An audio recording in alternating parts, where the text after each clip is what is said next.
안녕하세요, 찰리 브라운입니다.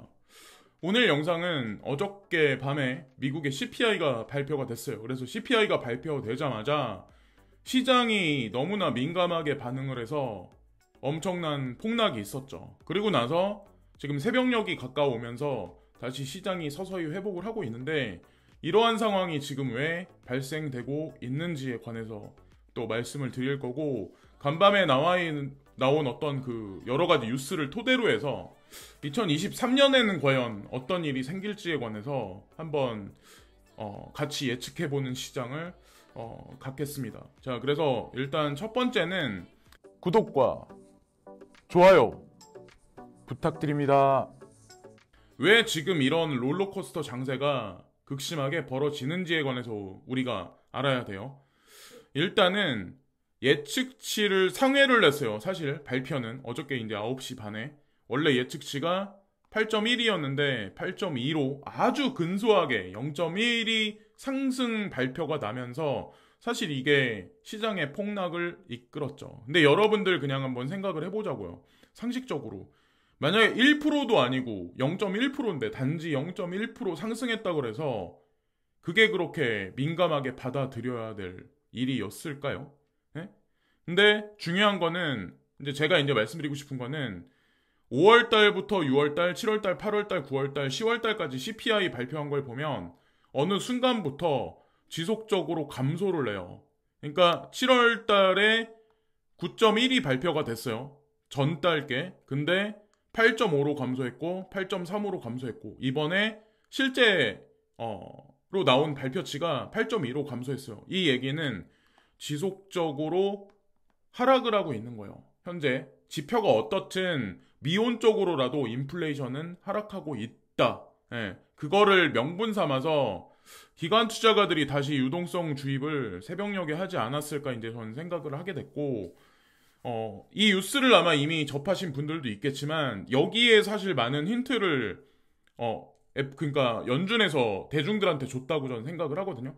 이 무슨 얘기냐면 9월달 FOMC 회의록이 얼마 전에 있었는데 제한적 영역으로의 금리 인상 이후 높은 금리를 유지할 것이다. 높은 금리를 그냥 금리를 더 이상 지속해서 올리지 않고 금리를 유지한다는 의미는 일정 수준까지 인플레이션이 올라가고 더 이상 올라가지 않을 거라는 거를 미리 연준은 직시하지 않았나라는 생각을 해요. 근데 더 위기감이 고조되는 게 2023년 어느 순간이 될 가능성이 높은데, 그게 왜 그러냐면 지금은 금리를 서서히 올린다고 쳐요. 그래서 인플레를 가라앉힌다.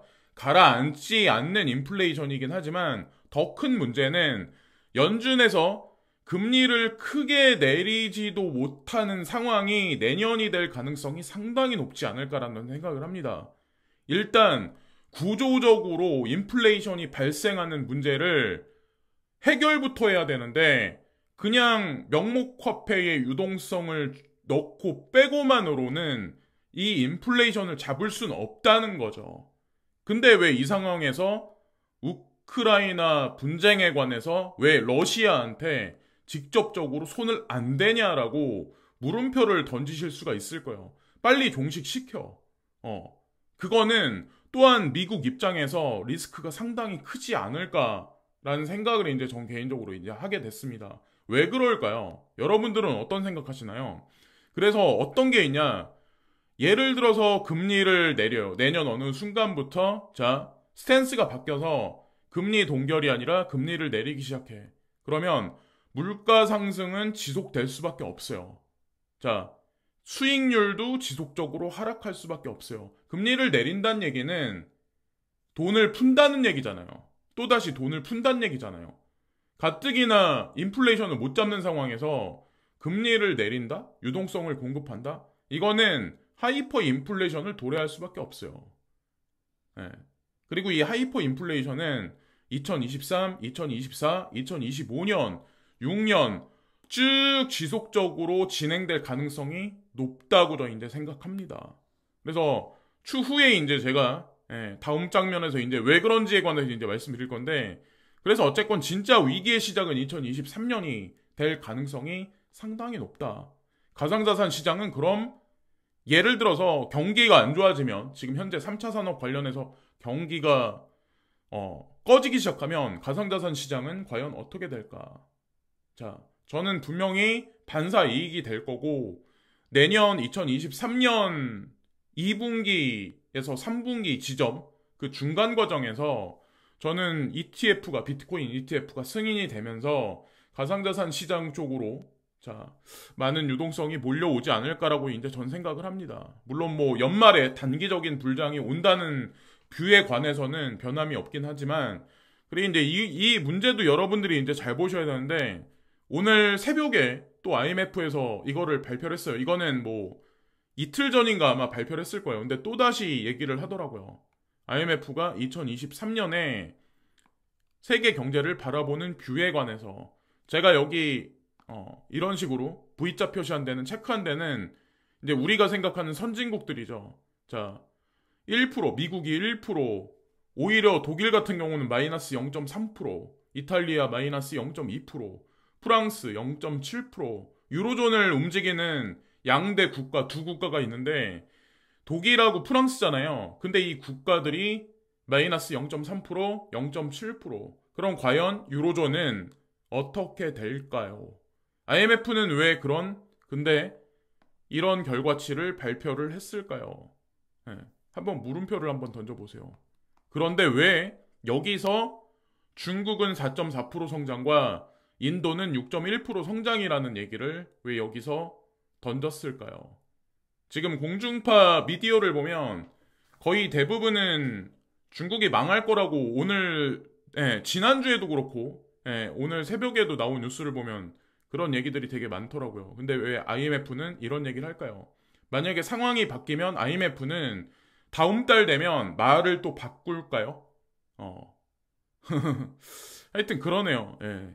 자, 이제 이거는 뭐 여러분들이 한번 숙제를 한번 해결해 보세요. 사실 우리가 코인 투자하는 이유는 여기에 사실 이제 정답이 있는 거고, 그리고 테더사가 3쿼터에 기업 어음, 전량 청산한다. 미국 재무, 증대 대체, 증권 대체 뭐 이런 얘기가 나오는데, 그러니까 한마디로 기업 어음보다는 재무증권이 조금 더 뭐 보증시켜주는 어떤 그런 쪽에서 클래스가 한 클래스 높다라는 얘기가 있더라고요. 그래서 기업 어음은 감소시키고 미국 채권을 기반으로 한 어떤 그 보증 자료는 증가시키는 어떤 이러한 스탠스를 지금 보여주고 있다. 그래서 많은 사람들이 지난 5년간 테더는 결국 무너질 거고 테더는 사라질 거야. 그리고 테더가 잘못되면 시장에 엄청난 충격을 줄 거야 라고 그런 얘기들이 많았었는데 자, 결과는 이렇게 나오고 있고 또한 중요한 게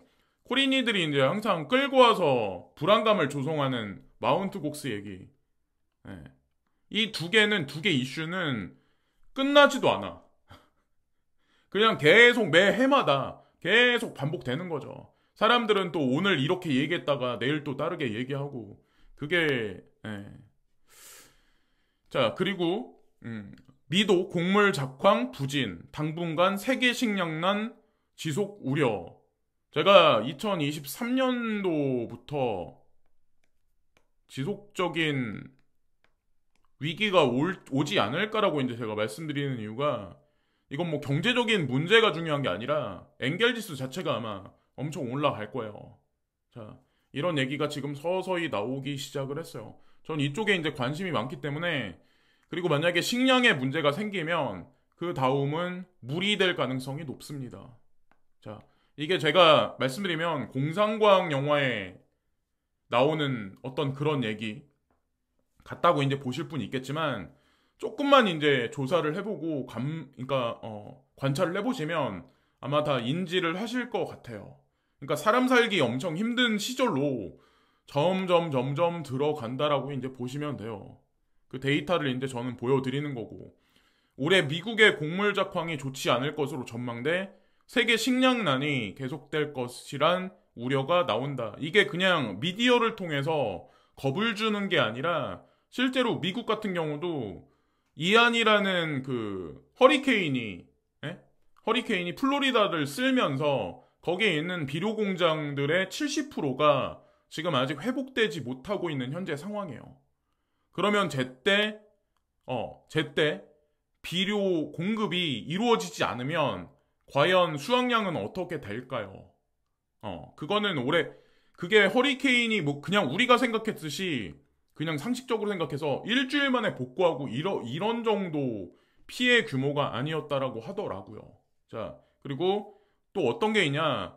우크라이나 분쟁을 일으키고 있는 러시아가 있는데 러시아가 중간에 흑해에서 우크라이나가 수출하려는 거를 방해하고 있고 또 중요한 건 11월 달에 계약을 다시 해야 되는데 자, 여기 곡물 수출 합의건에 관해서 비료 수출도 포함되어 있는데 러시아가 이거를 막고 있다. 막을 가능성이 높다란 얘기가 있어요. 그러면 지금 현재도 종식되지 않는 우크라이나 분쟁 상황인데 영토가 황폐화되고 그리고 정상적인 어떤 그 농사를 짓지 못했는데 그러면 이 결과치는 내년에 분명히 나올 가능성이 좀 높다라고 생각하거든요. 여기 보시면은 식량 가격 지수 하락 불구하고 곡물 지수는 상승했다라는 얘기가 나오잖아요. 그러니까 지금 아마 쿠팡이나 이런 데서 라면이나 뭐 쌀을 시키시면 그렇게 많이 올라갔다라고 아마 못 느끼게요. 근데 진짜 무서운 건 뭔지 아세요? 찔끔찔끔 올라가는 거. 그것도 수년간에 걸쳐서 계속해서 만약에 올라간다라고 생각해보세요. 그러면 지금 신라면이 한 개에 얼마인지 모르겠는데 어쨌건 그게 만약에 지금 가격에 2배가 된다, 3배가 된다라고 한번 생각을 해보세요.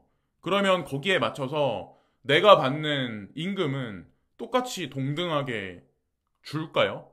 대표가? 그러진 않을걸요. 인공지능이 메카트로닉스가 지금보다 보편화되고 제가 어저께 일이 있어가지고 어저께인가 그저께구나 일이 있어서 상암에 갔었는데 거기 보니까 자율주행차가 테스트를 하고 있더라고요. 제가 그걸 보고 와 진짜 더 많은 생각을 하게 됐어요. 내가 미디어로만 접했던 게 머지 않았구나 라는 생각을 하게 됐거든요. 자, 어쨌건 그런 시대가 옵니다. 자, 그래서 코인 투자가 물론 뭐 저는 대중이 4차 산업 혁명에서 생존하기 위한 최후의 수단이며 마지막 수단이라고 저는 이제 생각을 해요. 근데 아마 저한테 이제 그러실 거야. 주식시장하고 똑같이 움직이고 커플링으로 움직이는데 경제가 안 좋아지는데 어떻게 코인이 오를 수 있겠어라고. 근데 그거는 세력들 마음이에요. 지금은 커플링으로 같이 동조해서 가격지수가 같이 동반해서 상승하고 동반해서 내리지만 어느 순간이 되면 아마 분명히 역차별화 장세가 분명히 이루어질 거라고 저는 생각합니다. 그 기점은 비트코인 ETF 승인 시점 그리고 그 전에 XRP 판결이 날 거라고 저는 생각을 합니다. 그 모든 것들이 맞물려 있지 않을까라고 저는 생각을 해요. 그리고 여기도 나와 있죠. 이것도 이제 뭐 우리가 투자하는 거랑 이제 같이 보시면 되는데 중국의 옥수수 공격. 자, 수입선 미국서 브라질로 바꾼다. 이 얘기를 보면서 이 뉴스를 보면서 여러분들은 어떤 생각을 하실까요? 자, 미국에서 수입을 안 하겠다. 미국은 인구수가 엄청 많아요. 뭐 인도보다는 지금 떨어지긴 했지만 엄청 많아요. 그러니까 수입량도 엄청 많겠죠? 근데 이거를 안 한다. 그럼 이거 결제할 때 미국에서는 기존에 뭘 원했을까요? 위에나를 원했을까요? 달러를 원했었을까요? 근데 이 노선을 브라질로 바꾼다. 그러면 중국이 미국이 아닌 브라질과 무역 거래를 할 때 과연 이 국제 송금을 과연 뭘로 할까? 요런 과정 자체가 달러의 다이어그램 자체를 전 세계에서 축소시키고 있는 거예요. 오페크와 브릭스와 손을 잡고 브라질이잖아요. 브라질. 브릭스.